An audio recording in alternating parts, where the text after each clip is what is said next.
Hello, hello, hello, and welcome to the Hidden Money Playbook. I'm Josh Kopel. For those of you that don't know me, I'm a Michelin awarded restaurateur and marketing expert. I spent 20 years as an owner and operator, competing and winning in some of the most competitive dining markets in the world. And these days, I spend most of my time sharing what worked for me and my clients with folks just like you. I believe that a rising tide lifts all ships. And with that, I think we should begin. One last note before we begin is that this is more than a presentation, it's a conversation. So if I ask questions in the group, feel free to respond in the chat. It would be super helpful. And the more engaged you are, the more you will get from this. So real quick, I want to roll into exactly why we chose to build this particular presentation. It was built for one reason, and it's to help you keep more of the money you're already earning. And not with magic tricks or a silver bullet, but by plugging in the 5 profit leaks that are hiding in plain sight for most of you. And the net result of this is hopefully that we're able to boost your cash flow, reduce your waste, and help you take home more without adding a single guest. And if this was ever more relevant, I can't think of a time. Costs are up higher than they've ever been. Margins are down and the pressure is on. Labor's expensive and guests are cautious. Inflation is still a very real thing. But for me, the real killer is leaking money through broken systems, old assumptions and habits that we haven't questioned in years. And so the goal is to fix that today. And so I believe that there are myths that keep us broke. And the lie that keeps most restaurant owners broke is that you need to make more money to make more money. I don't believe you need more guests. I believe that you need more margin, because if you're leaking money at $1 million in sales, you're just going to leak faster at $2 million. Growth won't save you, but efficiency will. So today I'm going to walk you through each one of these beliefs, or each one of these leaks, the beliefs that they cause, the shifts you need to make, and real world examples of people that have done exactly what we're advocating for, so that you can do one thing this week to fix it. So the first leak that I want to talk about is your menu. I believe that for so many of us, it's a liability. Because when we think of the menu, we think of the food, but we shouldn't. We should think of the strategy behind the menu. Because if you're making decisions based on what sells instead of what profits, you're not running a restaurant. You're running a popularity contest. And so internalizing the idea that your menu could potentially be stealing from you is incredibly valuable. And there's this common belief that if it sells, it stays. And I believe that this mindset is a margin killer, because your best seller might be your worst offender. And why? Because it's chewing up labor, or it's blowing up your cost of goods. And those things will tank contribution. Every item on your menu should earn its spot. Think of your menu like you think of real estate. If it's not performing, it needs to be evicted. In today's current economic climate, I just don't think we have the luxury of having loss leaders on the menu. I also believe that our menu needs to function like a roadmap, not a compass. Do you know what I mean by that? You can let me know in the chat. A compass sends you in a generalized direction, whereas a roadmap tells you step by step by step how to get to your ultimate destination. So if you believe, like I believe, that people don't come to us for food and beverage, that they come to us for eating and drinking, and it is experience-based, the menu needs to function as a step-by-step roadmap to get people exactly where they want to go. And if they have that outcome, and we're able to achieve our per customer average spend at a profitable rate, everybody wins. I'll give you some real-world examples of what this looks like. So Austin Daily Press in Austin, Texas, they do light Mexican fare. It's a quick pickup. The first thing that we did was we looked at their menu and we trimmed it by 30%, which seems like this massive amount. But then you think about a 10-year-old restaurant and you think about menu creep over time. And when we looked at the sales data, what it showed was that the things that we cut simply weren't being ordered. And so I would ask you, how many things on your menu should you cut, but you choose not to? And the reason that you choose not to is because you're worried that you're going to anger people. What we have found in doing this literally hundreds of times is there's almost no pushback. And for those of you with Italian or Mexican concepts that would say to me that, you know, we repurpose all of these ingredients, so there really is no waste. What I would argue is that decision fatigue is a very real thing. And so what we need to do is we need to make sure that our menus direct people to exactly where they need to go specifically so that they can have an idealized version of our restaurant. And in order to do that, we've got to get rid of the clutter. We also renamed a couple of things on the menu, and we do this for a lot of clients. It's not just about renaming the item itself, it's about reworking the item description. By and large, most people can't look at a list of menu items or menu ingredients and know what that thing is going to taste like. Also, if we want to direct sales in a specific direction, sure, we can tag it or star it or use a little emoji to direct attention that way. But what's really going to sell it is the item description.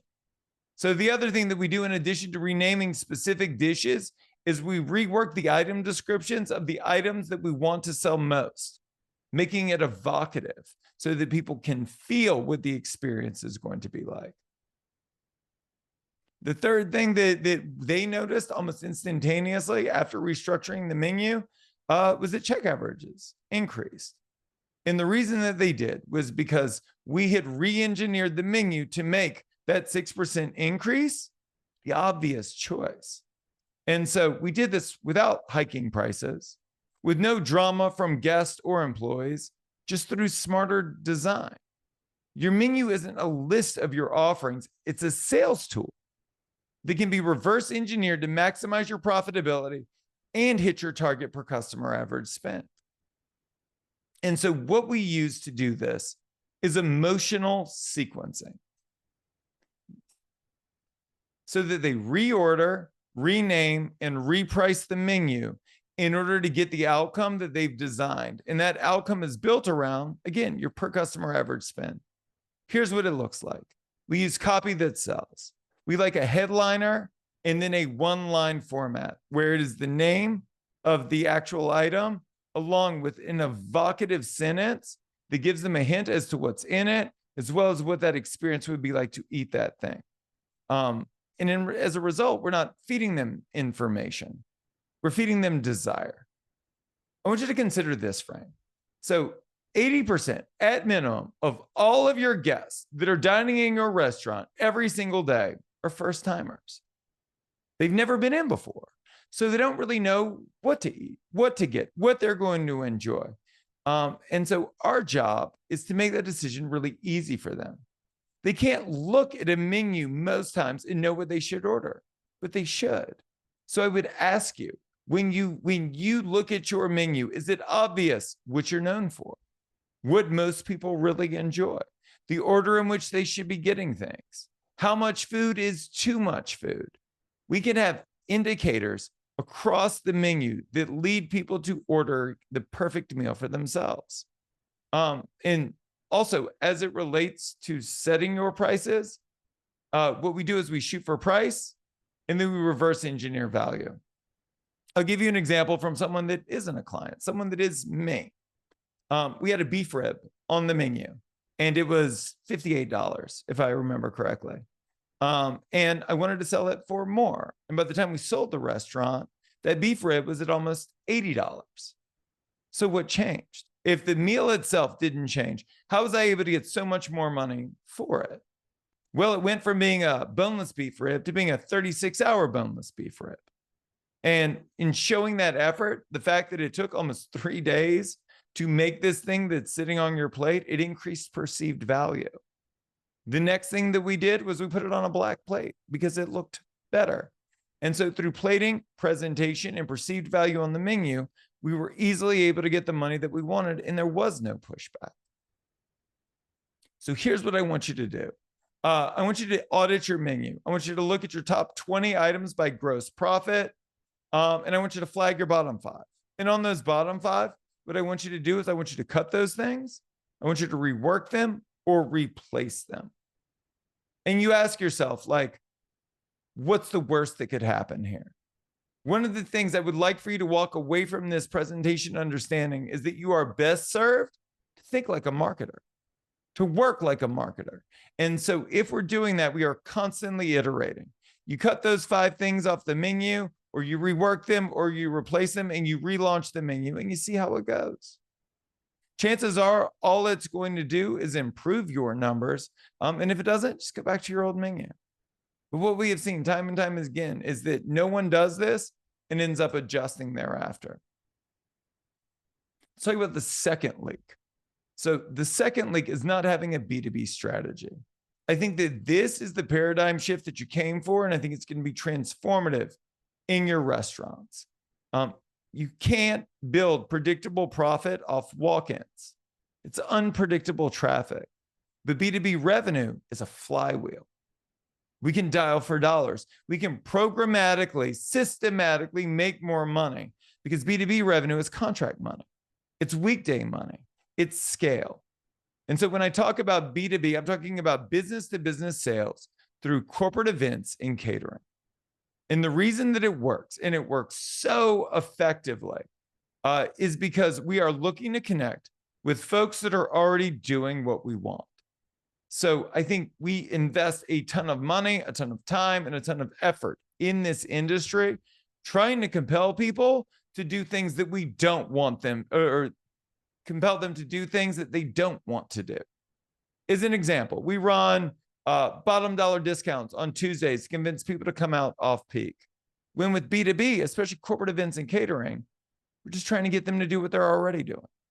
So we are trying to find people that are already hosting corporate catering every single week, every single month, programmatically. We're looking for people that are already hosting a holiday party this year. And in doing so, we are able to create seamless product market fit. We are selling to people that are looking to buy at an amazing margin. And so the wrong belief is that you need more walk-ins. The right belief is that you need more repeatable wins. And I'm sure if you would do the math, you would realize that one catering client can pay you more than 50 tables. Also, your B2B strategy is your B2C strategy. When we host a catering for 50 people, when we host a private event for 150 people, most of those people have never engaged with our restaurant before. And if we do a great job, I'm sure that you will, they're more likely to come back. They're more likely to come in with friends and family after the fact. And we are able to encourage that behavior at scale.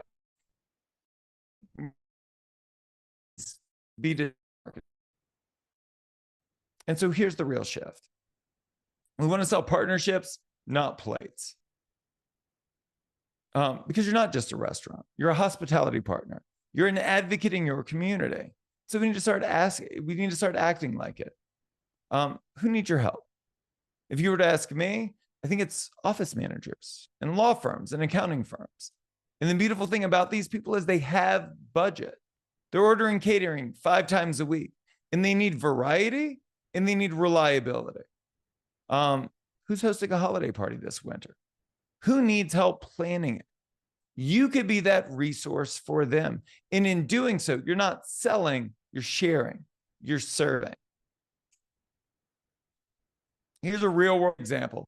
Lucha Cantina in Chicago booked $28,000 in catering by sending out only 38 emails. Email is a magic wand when used correctly. If you are not sending out emails and immediately getting a flood of new business, you're not doing it right. Email is the greatest tool that we have. Everyone has an email address. Most people read their emails, and people are readily accessible. So if we were going to use a strategy to get this done, here's exactly what it would look like. I would start with the folks that have already given you money. You should activate past guests, past clients. My go-to playbook is I go out to every past party booker, catering client, any large tickets, And I follow up. I say, hey, we were talking about you recently, and I just wanted to thank you again for your business. If you intend to host a holiday party this year, if you have an upcoming catering order this month, reach out. We would love to take care of you. The people that have already given you money are way more likely to do it again because you've already achieved know, like, and trust. And those are the 3 essential elements of a sell. Also, you don't have to sell. You just have to remind them and make the offer because they already know what you do is great. So we email them a warm, no pressure invitation rooted in gratitude. And it's not a sale, right? It's just reconnection. We can also leverage your existing mailing list to get this done. So we use hand-raising emails to do this. I would ask you, how many of the people on your existing mailing list work for companies or own companies that are doing catering on a regular basis? How many of those people work for companies or own companies that are going to host a holiday party this year? The opportunity here is to find out. And the way that we do that is through a hand-raising email, which is a simple strategy around giving away the thing that we want to sell. So what we do is we sell into our list. We reach out to our entire mailing list, which is full of diners, right? But we say, listen, we're super excited about our new catering program or our new events program. And so to celebrate, we're going to give away an event or a catering for up to whatever your maximum capacity is. And all they have to do to enter to win is reply back with the date of the catering order of the event, the total number of people, the person on their side that's managing it, and then we select a winner. More often than not, the winner that we select is going to be the person with the smallest crowd, not the largest. And then we follow up with everyone else one-to-one. And we say, hey, DJ, I know that you didn't win the catering campaign, but I would love to serve you. And I know that you have that catering coming up on this date at this time.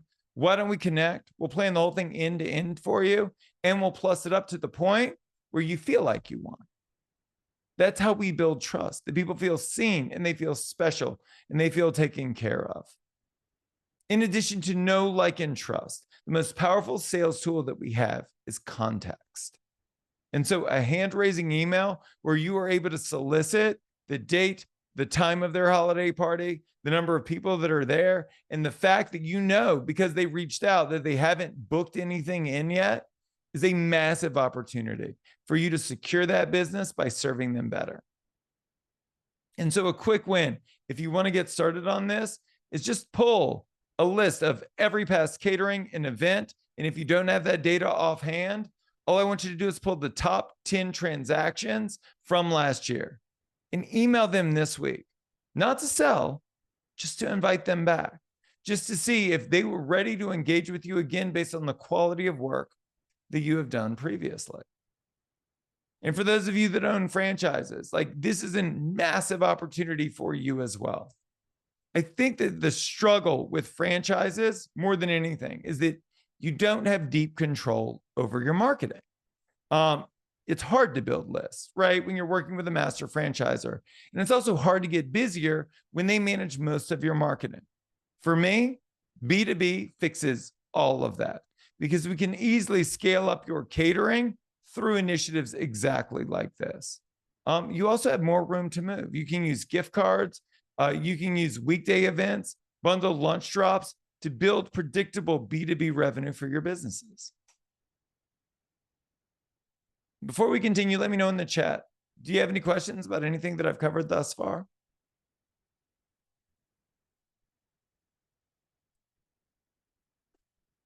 Amazing. Let's move forward. So leak number 3 is this idea around overwhelm. If you were to ask me, I would say that the struggle for most owners is not a lack of knowledge, it's a lack of bandwidth. And that the hurdle for most of us is overwhelm. With everything in this industry being urgent and important, how do you delineate what you should do next? And so you become the default problem solver in your business. The GM is texting you, the line cook needs approval for this. And you think, I'm the only one that can fix this. But I would argue that's not true. You're just the only one that's been allowed to. So I'm going to give you some really clear frameworks so that you stop leaking power and you start delegating better. So I think the wrong belief is I'll handle it, right? That it's easier for me to do it myself than it is to have someone else do it. And every time you say it, you're reinforcing that your business doesn't run without you. And not only is that not heroic, it's also unsustainable. So here's how we start small and eliminate overwhelm. I think that we focus on one manager, one key leader in our organization, and one result. This person will now own the per customer average spend this month, and their goal is to get it $2 higher. And that's a shift for you, right? That's leadership. It is going from being task-based to outcome-based, which is a massive difference. A real-world example of this is Brendan. Brendan's a client of analytics, used to carry everything on his own. And when we shifted him from KPIs to percentages, labor targets, ticket averages, and waste, one AGM was able to cut overtime over $2,000. Another one lifted Google reviews by almost a full star. That's ownership. That's what we need in our businesses. And so I think that the way that we get there is through this paradigm shift. So we want to set weekly KPI reviews. So every Tuesday, let's assume you meet with your team. You look at 3 KPIs. And then in that meeting, your team is soliciting you for more information while providing you with the actionable information that you need to better run your company. A great example of this, if I may digress for a minute, is the Ford Motor Company. So the Ford Motor Company in the early to mid 90s, Ford stood for Fix or Repair Daily, easily the worst American car company in the country. And then 2008 rolls around, and they're the only automobile company that doesn't need bailout money, which is fascinating, right? So how did they get there? The way that they got there was through the leadership of their chairman and CEO, John Mullally. John Mullally created this concept called the business plan review. And it is a rhythm that builds accountability. In the business plan review, everyone in the meeting stands up. They explain the goal of the company and how their individual goals contribute to that. And for each one of their 3 goals, their 3 KPIs, they say it is either on track, middling, or off track. And if it's on track, nobody says anything because they're well on their way to hitting their targets. If it's off track, the assumption is that we're not going to cover it in the meeting, but after the meeting, that individual will get in touch with other team members or other leaders to solve any bottlenecks that are preventing the growth. And then the third is off track. And if it's off track, the meeting stops dead in its tracks, and every member of that team works collaboratively to solve the roadblocks together. This was transformative for the Ford Motor Company. And I think that if we're hosting better meetings, more focused meetings, aligned around what we're actually trying to achieve, we're no longer going to leak power or leak responsibility, and we're able to get further faster. So here's a quick win that you can start today. I want you to pick one person on your team. And I don't want you to do their thing. I don't want you to tell them what to do. I want you to give them an outcome. And I want you to watch what happens. I want you to give them the proactive steps that they need to get this done. And also to help you with this, I'm going to give you 2 more tools. So the first is coined by Dan Martell. It's called strategic ignorance. And what you do is you stop supplying answers and you start asking better questions. An example of this is at my restaurant, the GM called one day and he said that the floor drains had flooded. And he asked me what I should do. And I said, well, I don't know. I'm not a plumber. And he goes, well, do you think I should call a plumber? And I said, well, I think that would be a step in the right direction. Let's start there.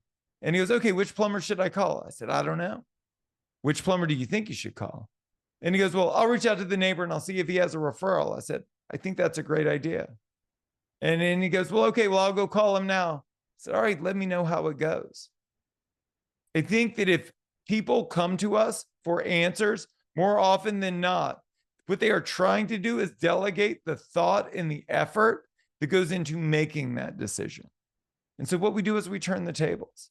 Something else that a lot of our clients do that is super effective is called the 1-3-1 tactic. So we pay people, right? Like you pay your managers, you pay your leaders to solve problems, not to present you with problems. And this is fixed through the 1-3-1 tactic. For every problem that your manager brings you, they can only bring you one problem at a time. And then for that problem, they need to supply you with 3 possible solutions and 1 recommendation. But think about what happens.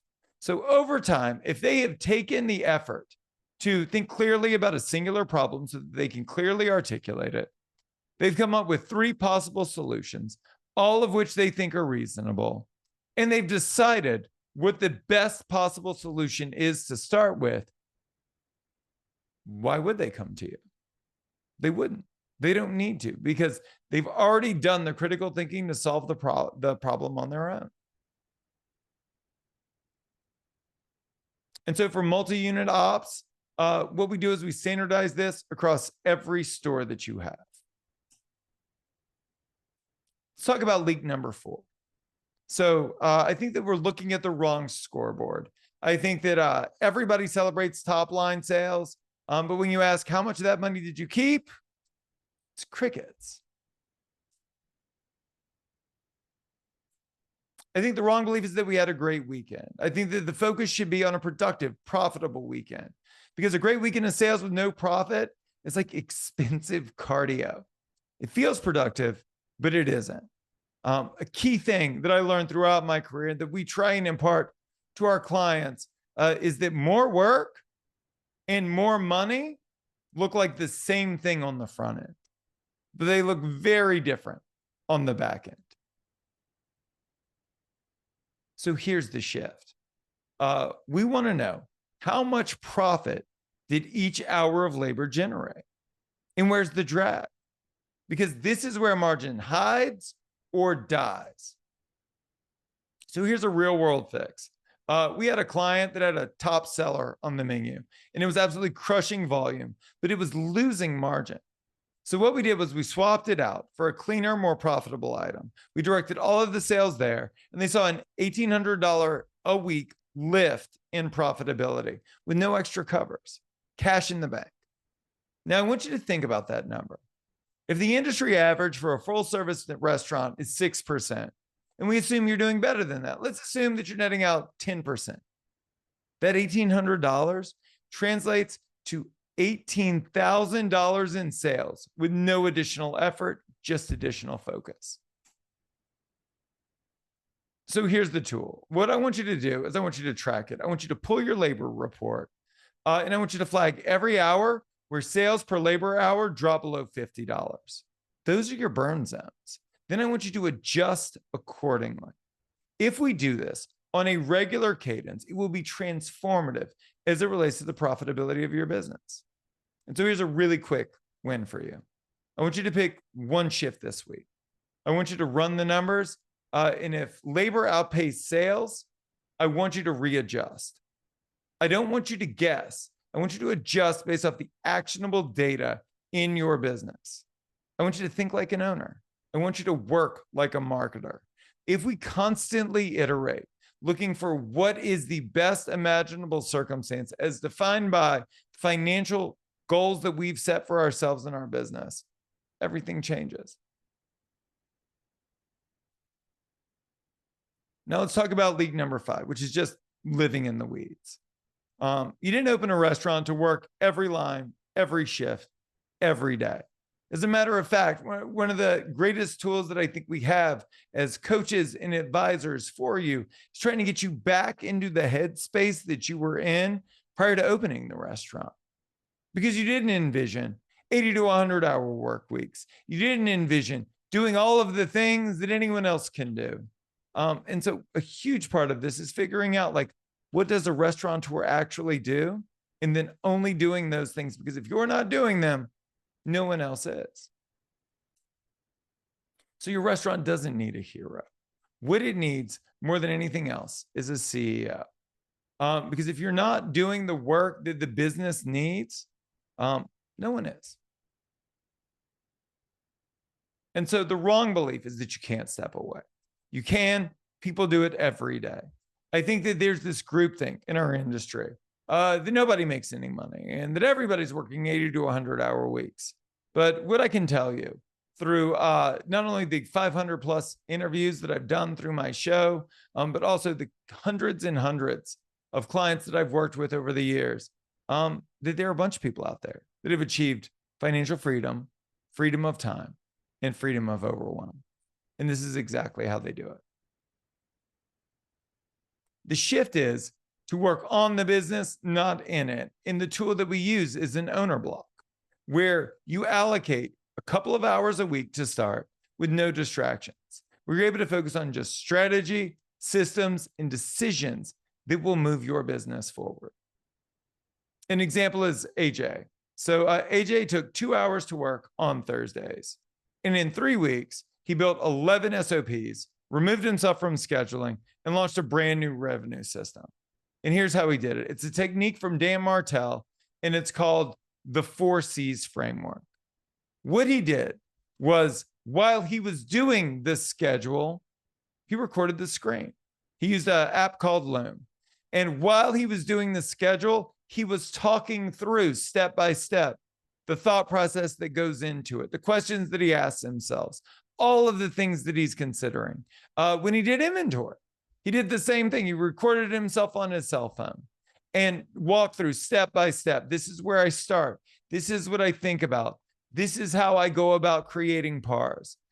These are the schedules that I look at for the following week so that I know whether we have a big catering or an event coming up where we're going to deviate from standard ordering practice. And then he takes all of that. He transcribes it. He puts it into ChatGPT and has ChatGPT create SOPs based off that data using this 4 C's framework. So the first one is camcorder, that you record yourself doing the thing. That way there is an evergreen reference that someone can always go back to see what you do. And then the next one is capture, where what we're doing is we're capturing the curriculum, the content that people need, which is a high level overview of, we do the schedule and we do it to achieve these KPIs. And then the next step is cadence. How often do you do it? We do the schedule. We do it on Wednesdays and it releases every Thursday at 9 a.m. Pacific. And then the last part, and this is the most critical part, and I think that this is where most people fall short, is checklist.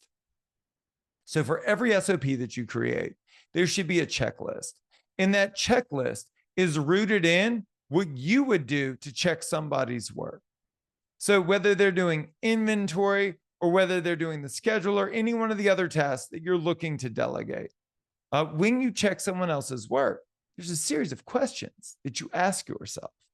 And rather than keeping those internally, we include those on a checklist with each SOP so that they can run through your inventory of questions and make sure that everything is to spec before you are presented with it to review. Another great tool as it relates to this is the 10-80-10 principle. So when we begin to delegate these things using the SOPs, we spend 10% of our effort explaining it to them, making sure that they're very comfortable with the thing. Then they take over and they do 80% of the task themselves. And then when it is near completion, they bring you in for the last 10% so that you can refine it. And then you're ultimately able to refine the SOP as a result of that. So if you want to start this week, this is what it looks like. You're going to start by blocking the time. I want you to audit one process, build one system, and do this every single week. And the reason that you do is because the momentum will compound over time. Even if you don't have someone to delegate it to today, simply having the framework is a huge step in the right direction. So here's a quick win. Block out 2 hours. Schedule it now. Don't hope that it happens. Protect the time and watch what it creates. Pick a system. Pick the system that is most tumultuous for you, the one that is hardest for you to work on or to work with, the thing that is taking most of your energy. And lastly, build it. Because I think that when you build it, you're going to see, just like they will see when they begin to take over these tasks from you, that anything's possible. And that these small steps that you take are going to lead to huge results.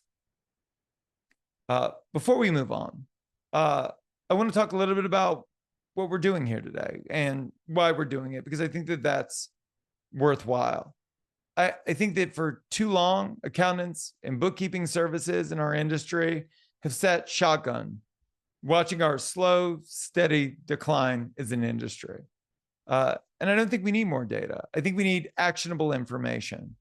A couple of years ago, I started working alongside analytics, not because of what they do, but because of how they do it. This is a team that is dedicated to giving you the information you need to affect changing your business. Not just data that charts the struggles of your business.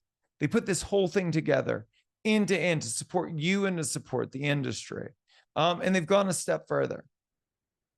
So they've created this amazing tool called an operational profitability score.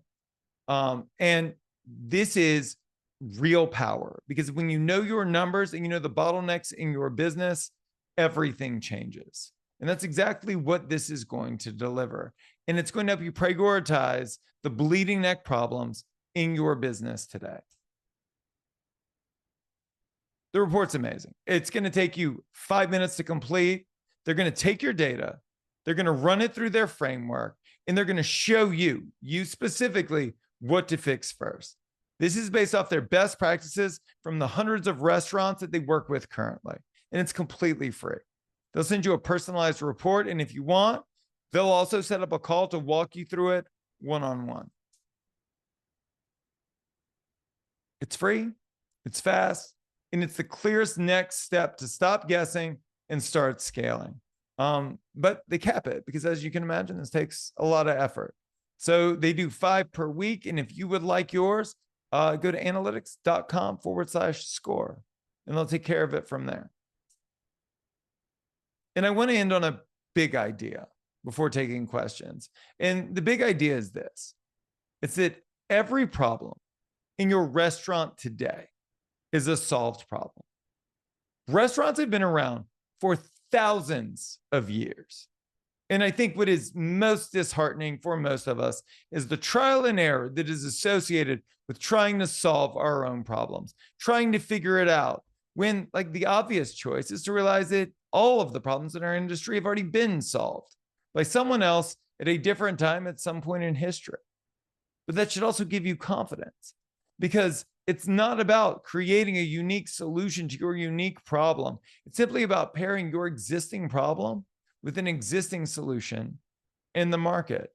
And with that, we would love to help you solve your problems. So if you do have any questions, please feel free to drop them in the chat.